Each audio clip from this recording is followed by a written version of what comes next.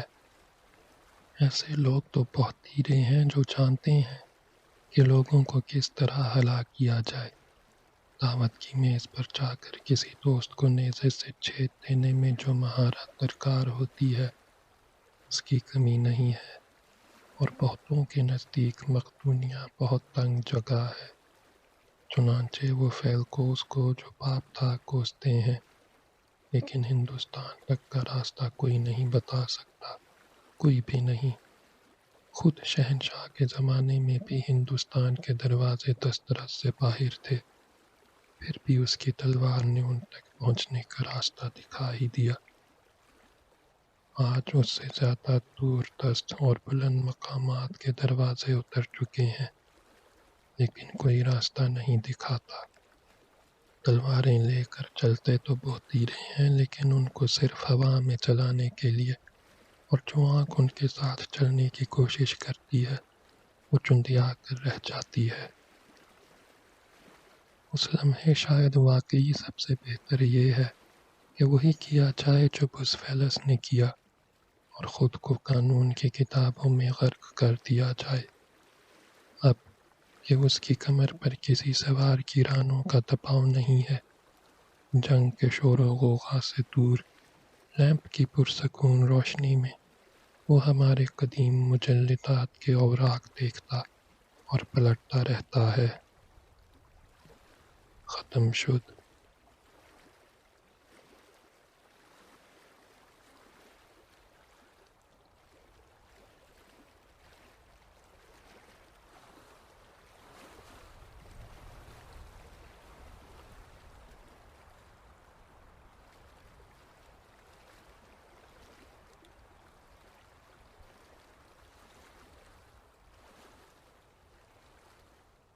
18واں افسانہ، اگلا گاؤں۔ میرے دادا کہا کرتے تھے، زندگی حیرت خیز حد تک مختصر ہے۔ میں تو جب اپنی زندگی پر نظر کرتا ہوں تو یہ اتنی قلیل معلوم ہوتی ہے کہ مثال کے طور پر میری سمجھ میں نہیں آتا کہ کوئی نوجوان اس اندیشے کے بغیر اگلے گاؤں کو روانہ ہونے کا ارادہ کس طرح کر سکتا ہے کہ ایسے سفر میں جتنا وقت درکار ہوگا اس کے لیے حادثوں سے قطع نظر ایک پوری خوش و خرم طبیعی زندگی کی مدت بھی کم پڑ سکتی ہے۔ ختم شد۔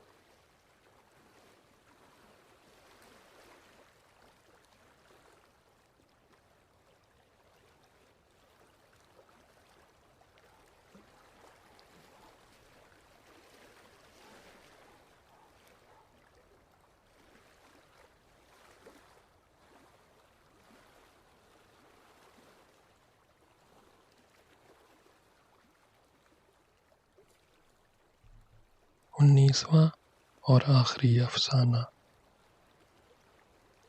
ریڈ انڈین ہونے کی خواہش۔ کاش کوئی ریڈ انڈین ہی ہوتا، ہر دم چوکنا اور ایک دوڑتے ہوئے گھوڑے پر سوار، ہوا کے سامنے جھکا ہوا، مرتعش زمین کے اوپر جھٹکے کھاتا، پھر ڈراتا ہوا، یہاں تک کہ وہ اپنے مہمیز پھینک دیتا، اس لیے کہ مہمیزوں کی حاجت ہی نہ ہوتی، لگامیں گرا دیتا، اس لیے کہ لگاموں کی حاجت ہی نہ ہوتی، اور ابھی اس نے سامنے برابر سے کٹی ہوئی جھاڑیوں والی زمین کو دیکھا ہی ہوتا کہ گھوڑے کی گردن اور سر اڑ بھی گئے ہوتے۔ ختم شد۔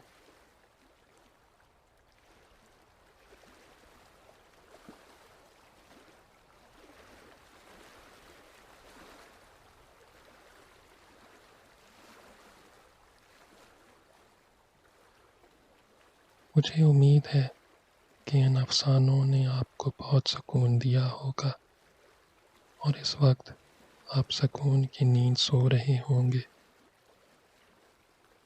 خدا حافظ۔